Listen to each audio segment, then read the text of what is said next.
अरे कनक बेटा, तू अचानक से यहाँ कैसे? नंदा जी ने अपनी बेटी कनक को अपने 2 साल के नाती के साथ अचानक आया देखा तो पूछ बैठी। बस माँ, ऐसे ही मन किया तो आ गई। और फिर चीकू भी बोल रहा था नानी के पास जाना है, लेकिन परसों ही तो बात हुई थी।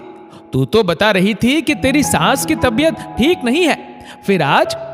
अरे माँ, क्या आप भी आते ही सवाल पूछने लगी? इतनी गर्मी है, कम से कम पानी तो पिला दो। हाँ हाँ सीमा बहू, जरा ठंडा पानी लिया, देख कनक दीदी आई है। सीमा फटाफट पानी लेकर हाजिर हो गई। नमस्ते दीदी, कैसी है आप? अच्छी हूँ भाभी, आप कैसी है? मैं भी ठीक हूँ दीदी, आप बैठिए, मैं खाने की तैयारी कर लेती हूँ। बोलकर सीमा रसोई की ओर चल दी। नंदा जी अभी भी सवालिया निगाहों से कनक को देख रही थी, क्योंकि उन्हें अभी तक अपने सवाल का जवाब नहीं मिला था। माँ, ऐसे क्या देख रही है आप? आपको मेरा आना अच्छा नहीं लगा क्या? अरे नहीं बेटा, मैं तो खुश हूं तुझे यहां देखकर, लेकिन तेरी सास, उनकी देखभाल कौन करेगा? माँ, ये तो उनका रोज का काम बन गया है, उनके चलते क्या मैं कहीं आऊं जाऊं नहीं? पहले मैं भी बहुत सोचती थी, लेकिन इस बार जब मेरी जेठानी यहां आई थी तब उन्होंने मुझे बताया सासू माँ के बहानों के बारे में। जब भी मेरी जेठानी को कहीं जाना होता था तो सासू माँ बीमार हो जाती थी, लेकिन फिर उन्होंने सासू माँ की परवाह करना बंद कर दिया। उनसे तंग होकर ही मेरी जेठानी ने अपनी अलग गृहस्थी बसाई थी। अब जेठानी चली गई तो मेरी सास मेरे साथ भी वही कर रही है।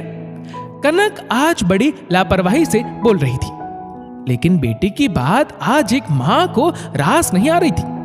आखिर वो भी अब जीवन के उसी पड़ाव पर थी जहां कनक की सास, हमेशा समझदारी और जिम्मेदारी से बात करने वाली कनक पर ना जाने उसकी जेठानी की बेतों की सीख कैसे असर कर रही थी। नंदा जी बोली, बेटा एक बात बता, जब चीकू हुआ था तो 2 महीने तक तेरी देखभाल किसने की थी? हाँ माँ, उस समय तो सासू माँ ने ही सारी जिम्मेदारी अपने ऊपर ले रखी थी। हाँ बेटा, तेरी सास ही थी जिसने तेरा ख्याल रखा था। और जिस जेठानी की तू बात कर रही है ना, वो तो तेरी डिलीवरी नजदीक आते ही अपने मायके चली गई थी। उस वक्त मैंने भी तेरी सास से कहा था कि कुछ दिन कनक को यहां भेज दीजिए, लेकिन तेरी सास ने कहा कि बहू तो जीवन भर हमारा ध्यान रखती है, लेकिन यही एक वक्त होता है जब बहू को देखभाल की जरूरत होती है। इस समय मैं अपनी जिम्मेदारी से मुंह कैसे मोड़ लूं? पैरों में दर्द होने के बावजूद भी उन्होंने तुझे कोई तकलीफ नहीं होने दी। मां की बात सुनकर कनक की गर्दन झुक गई। नंदा जी फिर बोली, बेटा मैं भी अब उम्र के उसी पड़ाव पर हूं जहां समधन जी है। कल को यदि तेरी भाभी भी मेरे साथ यही व्यवहार करे तो तुझे कैसा लगेगा? हमने तुझे इसलिए नहीं पढ़ाया लिखाया कि तू किसी की बातों में आकर सही गलत में अंतर ना कर पाए। अपने दिमाग और मन पर गलत फहमी का जंग मत लगने दे और खुद सोच कि कौन सही है और कौन गलत। माफ करना माँ, मैं भूल गई थी कि मेरी माँ भी एक सास है। मैं ही अपनी जेठानी के बहकावे में आ गई थी। आप ठीक कहती है, जो खुद अपने रिश्तों से दूर भागता है वो दूसरों से रिश्ते कैसे निभा सकता है? मैं कल ही वापस चली जाऊंगी, मेरी सासू माँ को मेरी जरूरत है। नंदा जी ने प्यार से कनक का सर पुचकार दिया।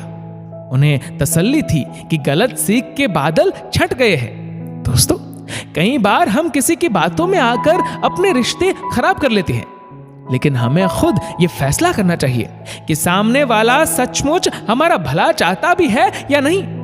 रिश्तों की डोर बहुत नाजुक होती है। एक बार यदि शक की दीमक लग जाए तो उसे खोखला कर देती है। इस वीडियो को लेकर आपकी क्या राय है, नीचे कमेंट करके जरूर बताएगा।